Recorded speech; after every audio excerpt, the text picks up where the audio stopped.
our design team, we have some mantras that come into play. The idea that people are ultimate clients.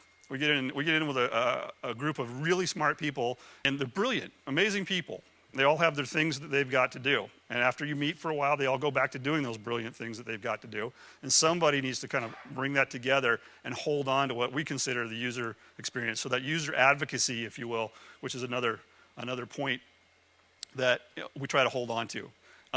For us, design is a point of view. So it's not just, here's a picture, here's a model, here's just a logo, whatever simple thing that might be the artifact. It's a point of view. That point of view is developed by integrating a lot of great input and stimulus and playing that back and forth. Maybe it's out in the marketplace, and sometimes maybe it's just, you've got a certain amount of time frame, you've got experience, bring it to life. But for us, that's important. Empowering the individual creativity. It's really hard to be creative in a group. You do it, you put it all out there, you put your heart on the table, and guess what? They didn't choose your idea.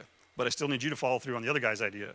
And so there's this really fine line between taking a good idea from somebody and empowering them to feel like they've still got creativity involved with it. Or the people that do come up with the original ideas is really empowering them through the process and including them in the process.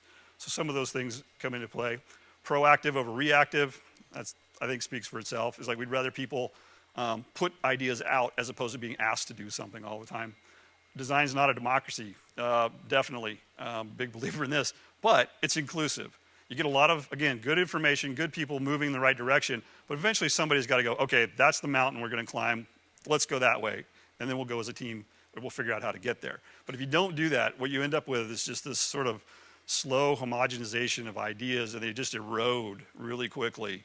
And they just never quite get there. So somebody along the way needs to be empowered, their point of view based on whatever your criteria is, experience, or you like that person, or they were hired, or whatever, they're available. There's all kinds of things that unfortunately don't always make the most sense, but the idea of having somebody own it is quite helpful.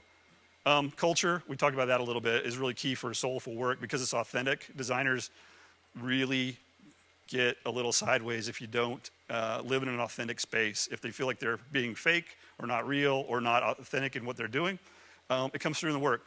Can't always explain it, but you can see it, you can feel it. Consumers can see it, the clients and results can as well. And then the idea of challenging anything. I can't tell you how many times we're given a brief, we think it's all done, we've done hundreds of millions of dollars worth of research, and it's not working. So can you guys find something here that we can work with? And so for us to go back and say, well, these givens should be challenged.